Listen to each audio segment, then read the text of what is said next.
How to save money using the right IT for your business. Using the wrong IT can often means that you get technology bloat, and this can cost you extra money when you don't need it to. But what is the right IT? And this really depends on your business. All businesses are unique, so you just need to try and understand what the different areas are. So for this, we've come up with the top 5 areas to make it super easy for you to look at each area, and then hopefully you're going to improve your technology. So number 1 is cutting costs with cloud migration. Now, often people will ask, is the cloud cheaper? And the honest answer is possibly not, but it could be.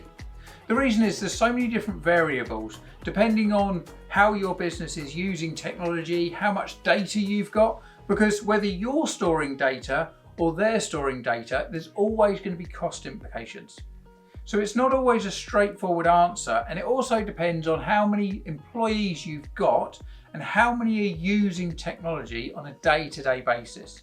You might have a large number of employees, but depending on what industry you're in, only a few of them are using software. On the flip side, you may have a large number of employees and all of them are heavy IT users. So it really depends on your business. Number 2 is boosting automation and efficiency. Computers can do fantastic jobs of continuous work.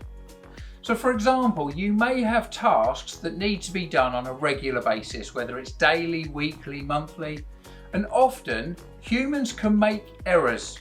Whereas generally with technology, if it's set up correctly, it doesn't make errors and it is consistent. So if you can create as much as possible where it's going to be an automatic production, whether it's reports, whether it's running code so it connects software, trying to use IT to do it means that you should get a much more consistent output, less errors, but also you can then focus your team on doing the higher value tasks. Number 3 is enabling cost-effective remote solutions. Now, you don't necessarily need everyone in the same building, or you don't necessarily need everyone to actually work for the business. So you can really break down everything that your business needs to succeed and then work out what's going to be the best solution. An example could be that you've got a long-term process that needs to be done. So probably get an in-house employee.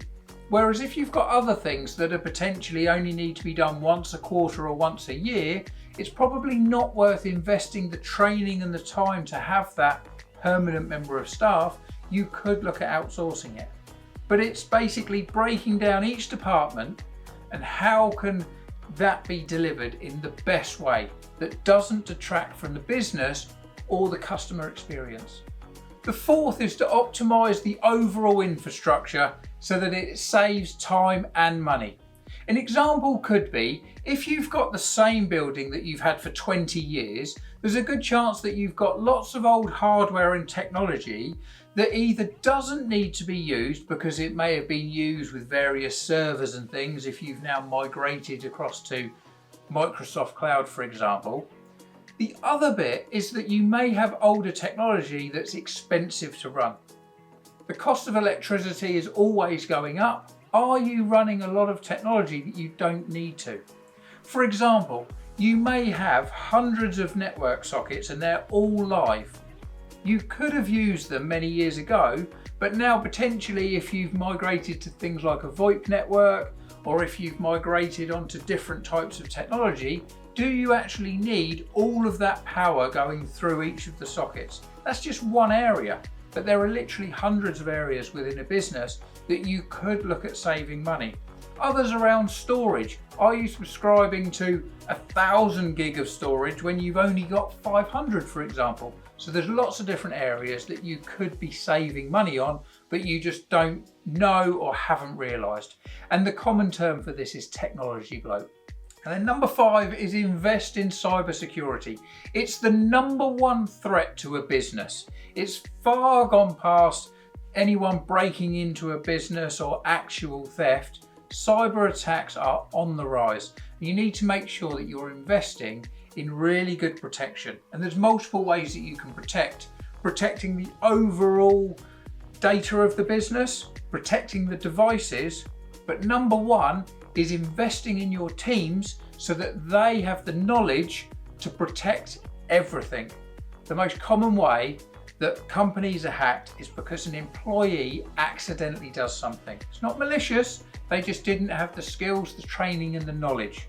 So make sure that you are investing in cybersecurity as a whole. Saving money on IT does not mean cutting corners. It means just making sure that you're using the resources in the right way. Why spend money when you don't need to?